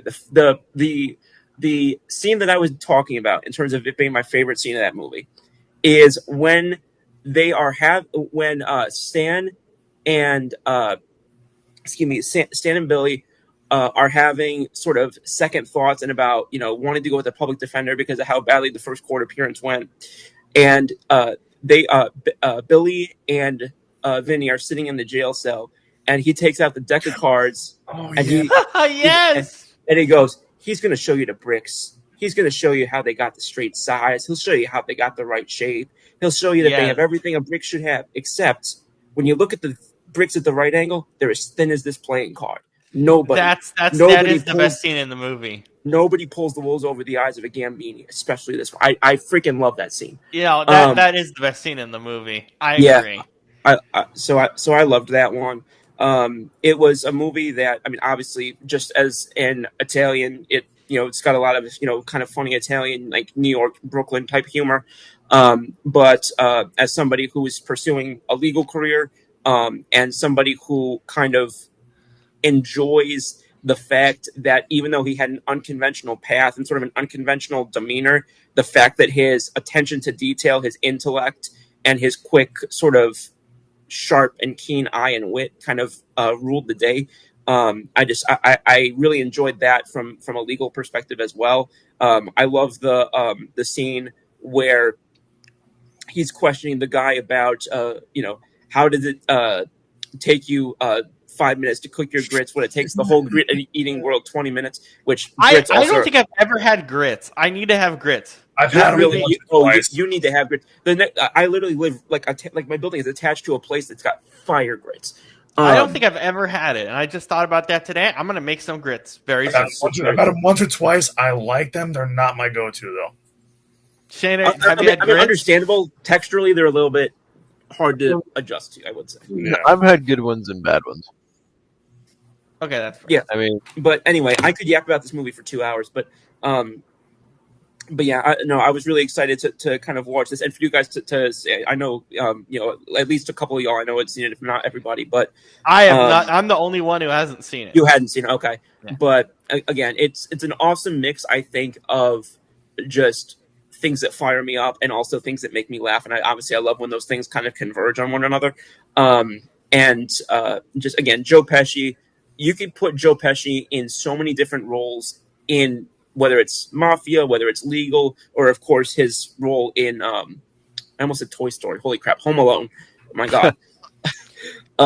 He's better. He's better in this than Home Alone, which is saying something because I loved him Yeah, in Home Alone. I would agree with that. But it's just this. I think really allows him. I mean, obviously obviously the star male role, but it kind of allows him to kind of show both intellect and humor, which I think is just awesome. And I think a lot of Italian guys watch this and they're like, yeah.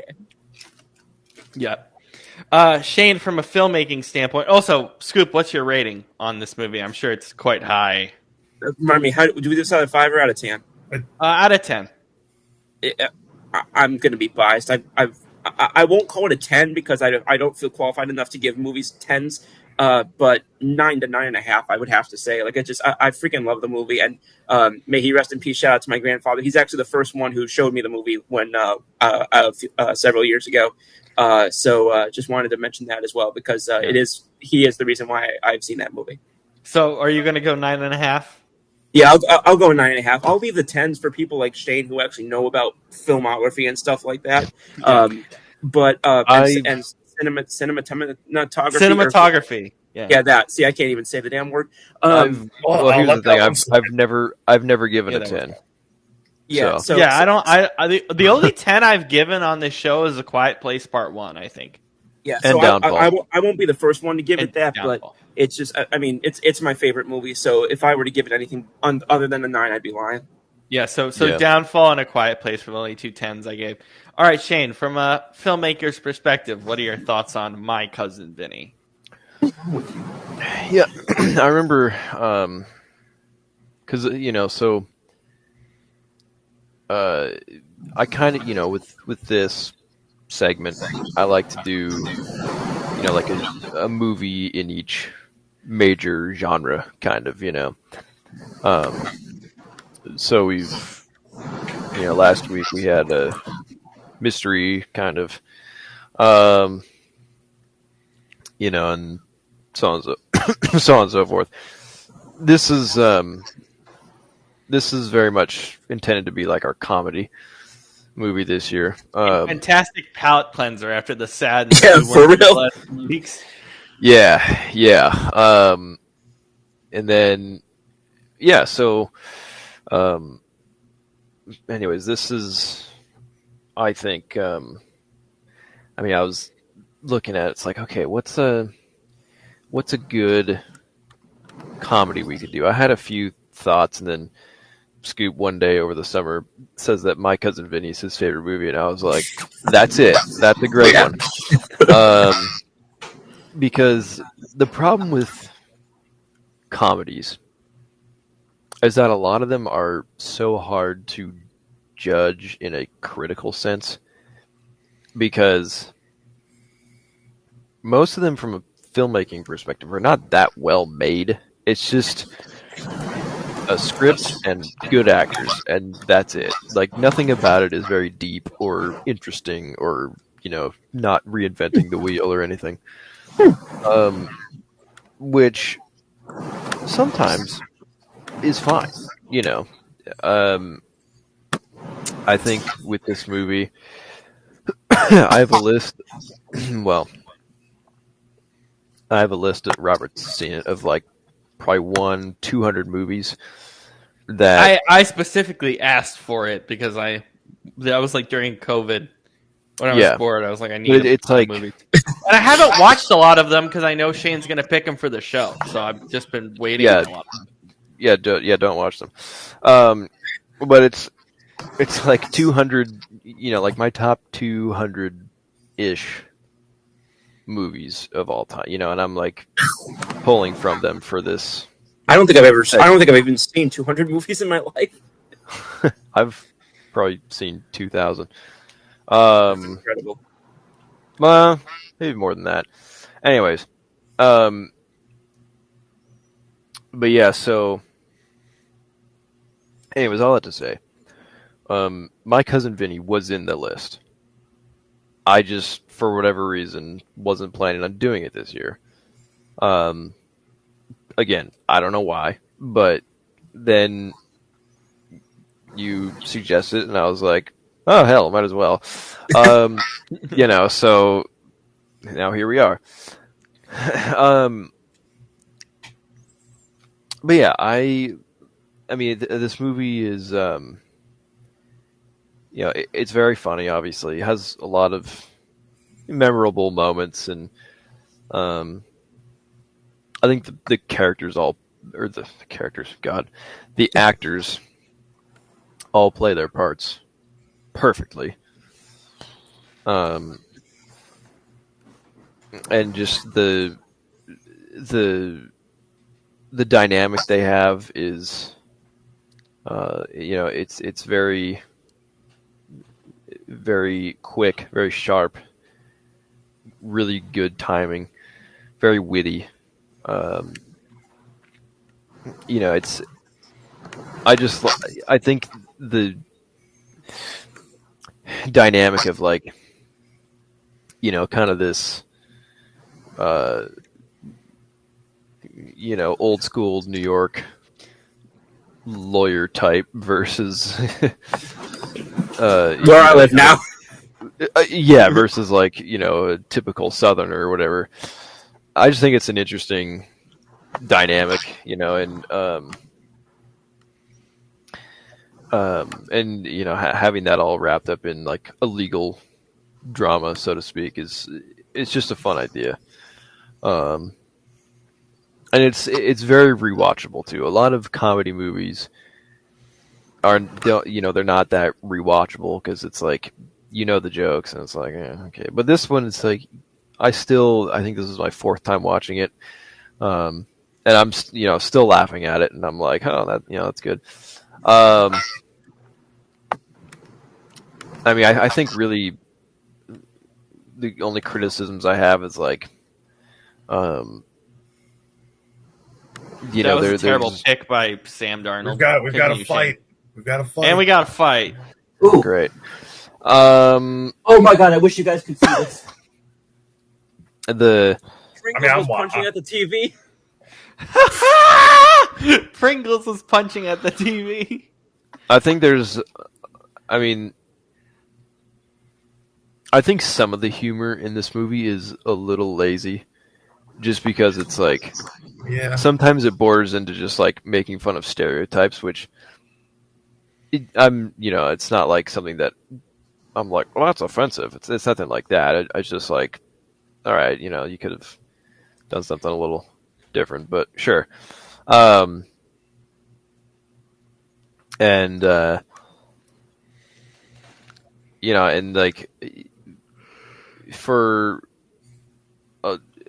technically this is a legal drama, and the plot is quite basic and predictable.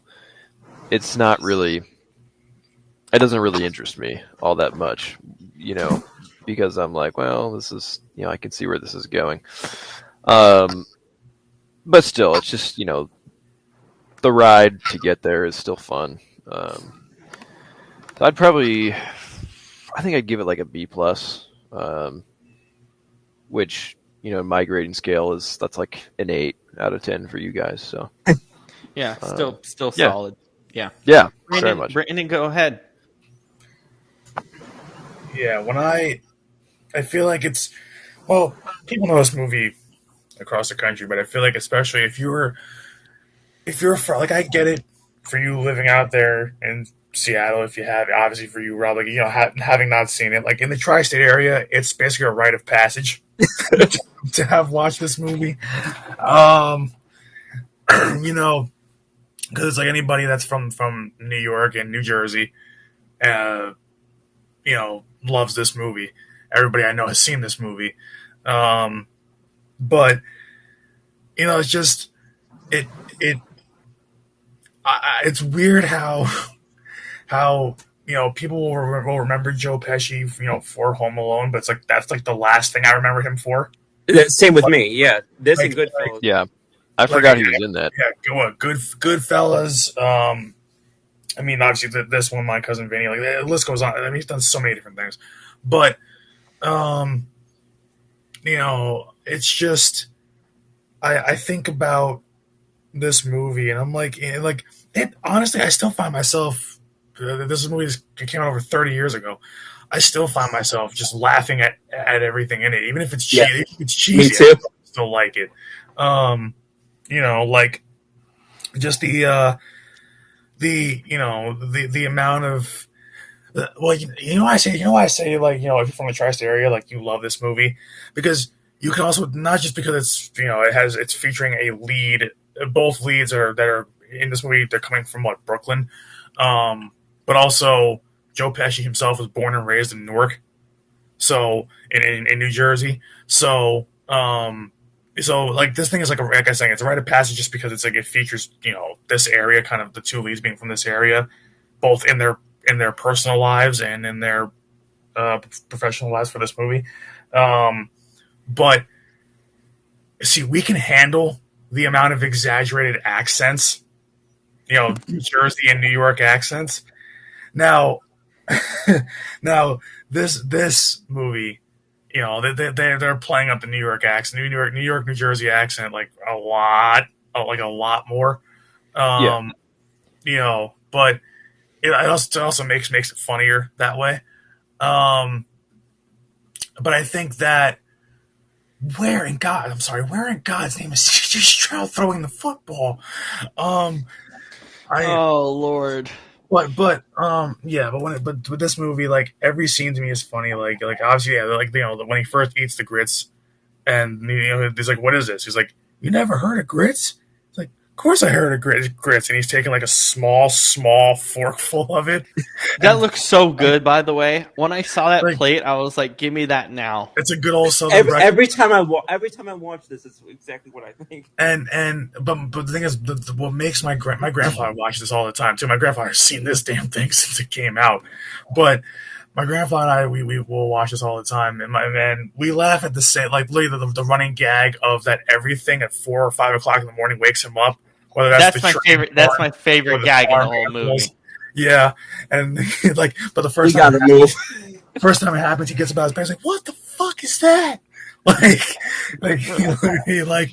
it's like, and of course, Joe Pesci, everything is like very like kind of like even though he's being funny, he plays it seriously. Like so, it's like that. That's what's it's just a typical New York, New Jersey thing. Like that's how we talk. The train scene. She's supposed to come through at 10 after 4.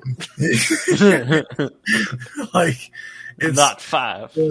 I mean, or hell, even the scene where they spend what a day or so at the other lawyer's cabin, And then he falls in mud, and he has that weird ass suit. But he makes fun of her biological clock ticking. He's like, let's see how much shit we can pile on top of this case, and he lists off like 10 different things. And then he just sits like this. Yeah, and he just sits there like this. He's like, I'm like, yeah, that's like everything in this movie. It's like, Joe Pesci is because it's one thing to be funny, like to be like like a positive person and funny in a movie, but this is him being like just a straight up like pissed off Curmudgeon. Newark, New Jersey, and then just but it's funny because he's deadpanning it. So like it's like it's really, and he's being sarcastic, it's being deadpan, it's true to our area. So it's because nobody speaks more fluent sarcasm and stuff like that than the tri-state area. But I think with this movie, I mean, there's so many memorable things. I mean, the other running gag is him also, with the whole name thing where he gives them, he tells when they're trying to find his lawyer records, and he keeps Gallo. Yeah, he's like, no, I said Callo, Callo. Which, Brandon, the amount of times I'll watch this and I still hear Joey Gallo when I hear that name. Yeah. Joey Gallo. That's what I thought it was. And I'm like, oh, he's saying Jerry. But when I first watched him, I kept hearing Joey in my ears, and I guess I got to get my ears cleaned. But I think overall with this movie, I mean, it's like I just I mean, what kind of helps this? I mean, I think my favorite scene, like if we're talking about favorite scenes, I mean, there is so many. Like I said, like the whole 4 or 5 o'clock in the morning, sounds Yes. waking them up. That's probably my favorite running gag in the movie. But you know, I think I just I guess if I had to pick a scene, I mean it's probably everybody and their mother is gonna say the two Utes scene. Two So Utes. but that's By the way, not. I was like, wait, youths? Oh yeah, youth. Because Yeah. don't you guys say that Yeah, sometimes I'm like, I exactly. know what that is. We also speak so fast here. We don't say youths. We say Utes. The two Utes. Um, but I'm just can't ever think of a time when I've used the word youths in a sentence. but Like I I don't know when I would use that. but I mean I think just it's not even a favorite scene. I think it's just like I think it's probably just my favorite kind of running gag throughout the movie is not running gag. I want to say my favorite running gag. I think my favorite like funny moments are just the little back and forths he has with the judge. Like I think just You're in with contempt of court, and his yeah bail is set for $200. then the best part is like Yeah, that's a fucking surprise. and he does it so many times too. Like by the third time that he's held in contempt of court, he's like, "Oh, that's a shocker." He's like, "What'd you say?" Nothing, judge. And he's like, I'll sleep in jail, and he actually sleeps well, even though guys are constantly yeah, there's guys fucking yelling. fighting. His alarm's going off. Yeah, And he's like, oh my god. I love it. Or hell, I mean, he, obviously because with being stuck in the mud, it ruins his suit that she got dry cleaned, so he has to find basically a magician's like suit, more or less, like a crazy suit from like the Goodwill store. And I also love how the mud thing comes up so many times between the suit, between the when she's The kind of tires. being the case winner with the tires thing in the middle of the like I love how they they take these little elements of it and they resurface in so many different ways throughout the movie. yeah, All right, fourth and goal for the Texans here. This is probably the game. I think your guys jumped offside, but they're not calling it. Yeah, you guys definitely jumped offside, and they didn't call it. What were they just cutting on Reed's hand? The governor called and said you better not penalize them for that, or else the city might burn down. Am I the only after one this. am I the only one that noticed that? Oh, I thought it was pretty instantaneous. All right, Brandon, what's your rating? I think. No, bro, he jumped. He absolutely jumped. What the hell? God. But yeah, my rating. Oh my god, bro! To give it like a 9 or a 10 is hard because I mean no movie is, and to me comedy movies are definitely not 9s and 10s. But I think this comes damn close. For me, this is an 8.5. It's a movie that every time I watch it, I know what's gonna happen 10,000 times over, but it's like I don't get tired of it. I just don't it. It's like Moe's Cutter. You know what's coming. You're still not ready for it. Yeah, I find little things. I think each time, even though I've watched this movie about maybe 10, 15 times, like there's just little things I find each time where I'm like, I didn't notice that before, or I didn't notice that before. So I'm like, I will say this. I definitely think when I was trying to guess your favorite scene when I was sitting there watching the movie that night. Yeah.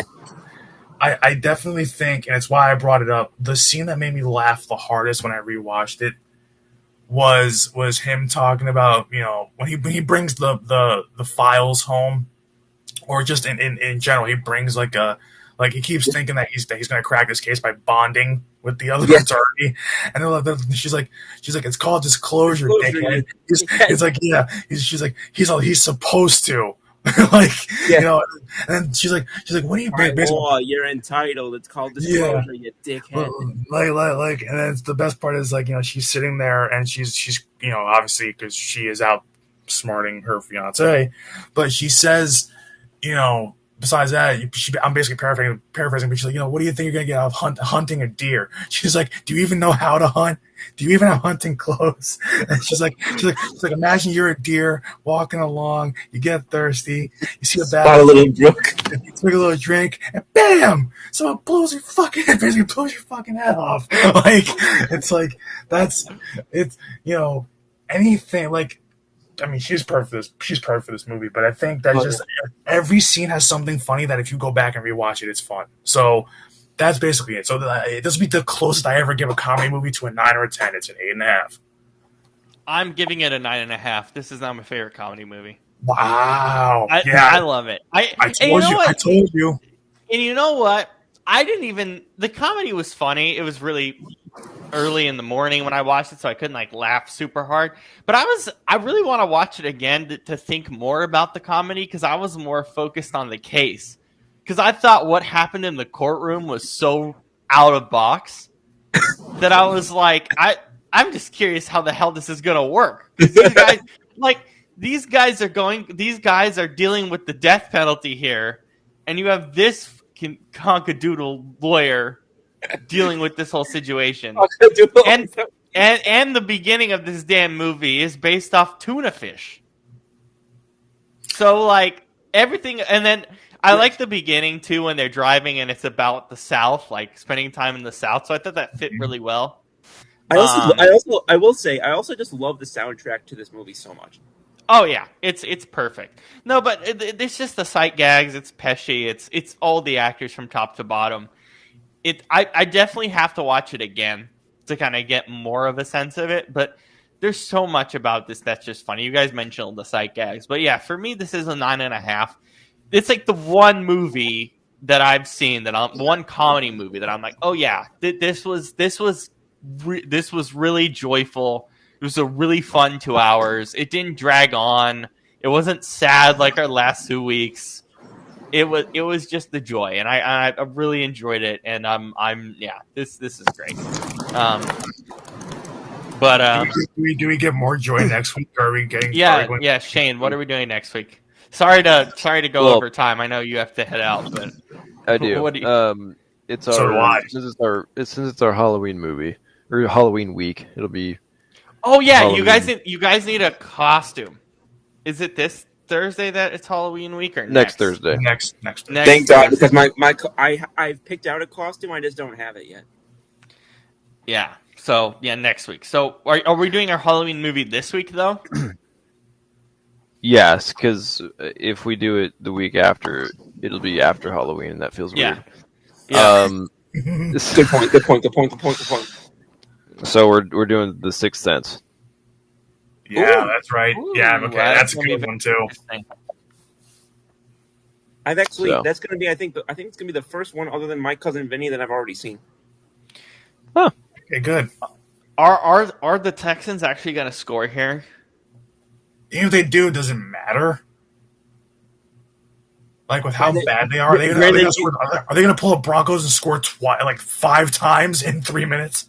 Brandon, No. I have probably 200 friends that watch football. You've got to be the most pessimistic football fan I've ever met. I mean, yeah. Well, I didn't shut off the Broncos game. I stuck around for that one. So Yeah, all right, Shane, we'll let you go. Right. Sorry, buddy. It's a sad day. Good night, brother. Story of my life. Yeah.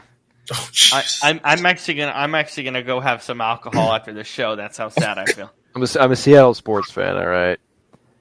First of all, I get the pick at the goal line. Then they steal my basketball team. Now this. Then we get a hockey team, and they suck. Flip the pick at the goal line with the stealing of the basketball team. I think the stealing of the basketball team happened just before that. So The basketball team happened in 08. Actually, yeah, No, that's right. yeah. I was a kid, so Yeah. it doesn't really affect me as Just, bad. just in time for the economic crash. Oh my God! Did Seattle really get? Wow, Seattle's really gotten beat that bad in the last 15 years. Oh my God! All right, Shane. Peace, brother. Anyways, see you later, guys. Peace. Bye, Shane. Do you guys mind staying on just to see if this gets interesting? Yeah. I don't, bro. I got the screen. All right, Scoop. I'm sorry we ran out of time for your rant, but I want to give you ample time, so we'll do it with a World Series preview on We'll do it on Thursday. Thursday. Yeah, that's fine. Because quite honestly, I don't mean to beat a dead horse, but that game just kind of drained my energy so badly with how fucking depressing that was That you probably won't even do it. We probably won't even manage the rant that effectively as a whole, not just you. Yeah, well, it's not even just that. It's just like I don't have the energy to get pissed off a second time. Yeah, that's fair. my god! Oh, I was gonna come back. To be honest, I am the What is Thursday night again? It's Vikings The Chargers. 24th. I mean the 23rd rather. Yeah, Vikings Chargers. I'm excited for that. I don't think that's going to be too bad. Over under 5.5 interceptions between the two quarterbacks. Oh, Under. I'll go under. I'll go 4. I'm not so sure with what I just saw between Herbert and Wentz. wait, what is it? How many is it? 5? Is it 5.5? 5.5 was Scoop's line. That was just me saying interceptions between the two teams combined. Yeah, I know.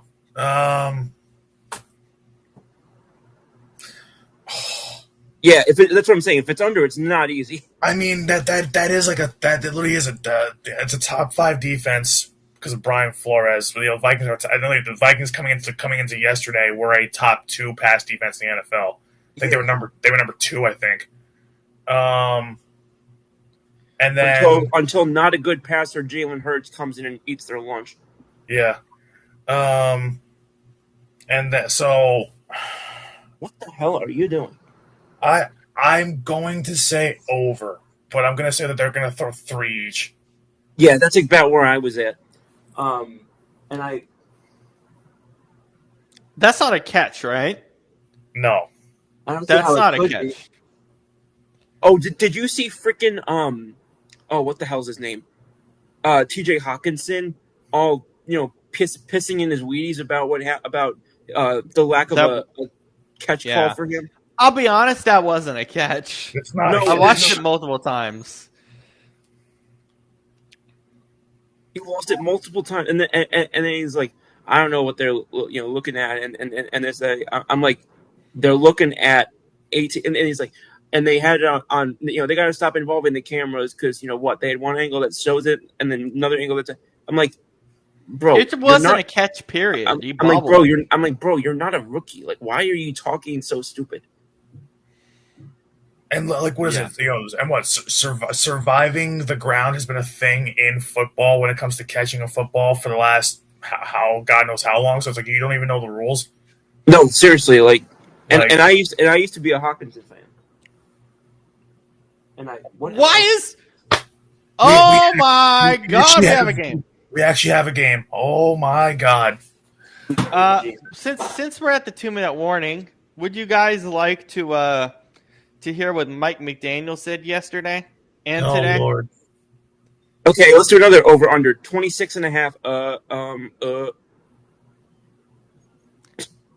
26.5 what? Just stutters. Oh yeah, probably over. Anyway, go ahead. Here we go. Do a better job of. Oh, okay. Wait, this was yesterday. This was yesterday, by the way. My apologies. Well, it was 4 already. Do a better job of saying that clearly because in game we have to find our composure, but realistically, you do hard truths in this league. You are always held accountable for your ultimate performance, and you coach through tape. So I have had nor will have no problem, telling the truth of the tape, and you have to either you accept it and rise to the challenge and correct those things, or you're subject to the same exact types of failures that I know that the guys are tired of. They wanted to win. Okay, they did, and they didn't do it and it's all of us. So I don't think anybody's spared from accountability. I think we all need to look at the mirror or in the mirror, and the main thing is teams that go through hardships.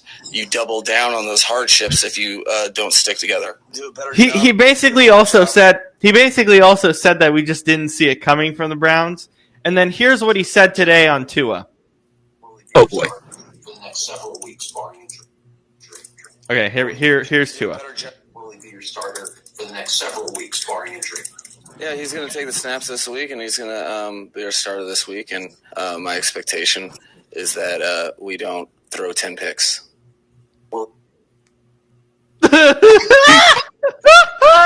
That's what Mike McDaniel said about Tua today.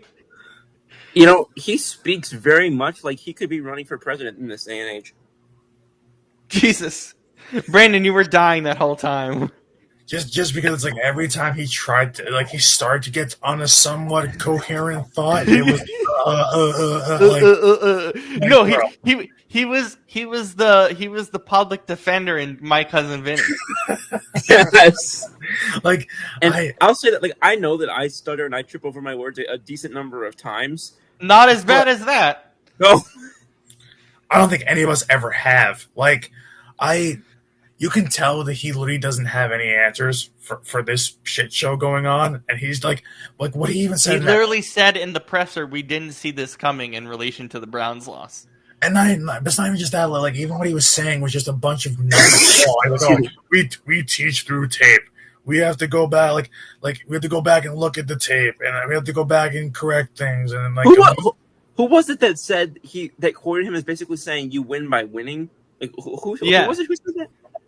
Yeah, it was McDaniel. He's like, you win by winning, you whatever. Yeah. And this is the same guy that I started dying laughing when he just deadpan delivers, like, after he stutters 1,000 times, when, like, oh, we lost. Like, oh, we didn't win. We didn't do that. I'm like, yeah, okay. What? Well, of course. We know you did the whole No shit, Sherlock. We just watched we watched the game, you idiot.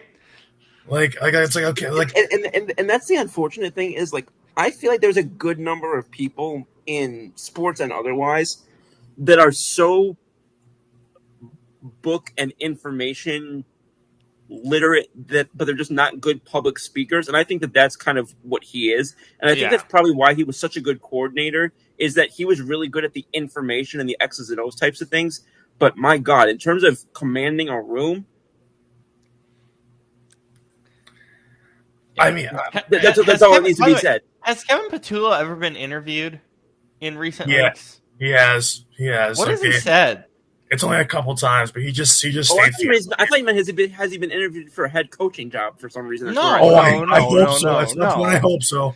That's the one that you actually hope. If Brian Johnson can get interviewed for a head coaching job, this can. See, and that's why I always say, like, who's getting James Rowson from the Yankees hitting coach is getting interviewed by the Twins for their manager job. Yeah, what's going on with MLB managing vacancies? It's really weird. Well, so the Anaheim Angels, because I refuse to call them a 5-word name, that's stupid. The Anaheim Angels basically were reported 2 weeks ago to be closing in on a deal with Albert Pujols, and then Pujols basically he and Art Moreno did not come to an agreement on what I understood largely to be how to handle the end of his remaining deferred salary from his playing contract, because there's some oddities there in terms of transitioning that and one thing or another. So my understanding is that was part of where the breakdown happened. If Pujols gets the Padres job, I would be stunned. If he does get the Padres job, you'd be stunned? Yeah. Here, give me. Does he make sense for the Padres job? Here, give me 1 second. I want to look at all the Padres candidates, because I remember seeing. Are there any other good ones? Let me look. Hang on. Here, I'm looking right now. I'm trying to find the list here. You'd think it. Yeah. Okay. Right here. Nick Hundley, their former catcher, was involved, but he withdrew from consideration. They're going to interview pitching coach Ruben Niebla, Ryan Flaherty. He's kind of been the main one that I've heard. But those are the only three names that I see right here. I think he's got a very good shot at the job if those are the main three candidates. Wow. Because a lot of times, if you get an interview late after they've already been interviewing several guys, and you just get your interview late, a lot of times that ends up being a good sign. That's how Nick Sirianni got the Eagles job. A lot of us thought that Josh McDaniels was getting the Eagles job, and then Sirianni came in at the 11th hour and won the deal. Wow, McDaniels in Philly would have not been great. Genuinely, that's what we thought was going to be. And then when it came out that, and Rappaport said that Sirianni had gotten the hire, I was like, who the is Nick Sirianni? The game ends on a personal foul call. Really? What did they do? How is that a personal foul? Oh, because he jumped on top of him? But it wasn't. Oh my god! That's actually that's so ticky tack. It's a personal foul to my freaking eyes. Oh my god, bro! Ref show. I mean, listen, but the Texans I hate that. That was dumb. Me too. I don't care if my team wins or loses. I hate ending games on ref shows. Not that the Texans, again, as Brandon said, not that the Texans are going to win, but I don't know how that's a personal foul. All right, and with that, for Shane, for Scoop, for Brandon, for myself, Robert, our sad day comes to an end. At least one thing good happened to Seattle today. Probably not the one we wanted, but it's okay. But we'll see you on Thursday. Scoop has a baseball rant that unfortunately we had to save for Thursday. We've been anticipating this rant for so long. I'm very excited for this. I think I know where you're going, but I'm hyped for it. Yeah, well, excuse me, sorry. And I do want to mention just real quick before we sign off. We've done now 2 shows. I feel like that. At least at some point on Thursday, we got to talk about what happened on Friday. And I mean, that was baseball history that we witnessed on Friday. We got to talk about that at some point. Like, I know this is a football show, but that's Ohtani. Yeah, of course. Yeah, of course we can. We can talk about it in relation with the World Series, of course. Yeah, it was unbelievable. And that kind of ties into part of what I'm going to cover as well. But again, I say that, I'm sorry, obviously to Shane and to Rob that, this day went the way that it did.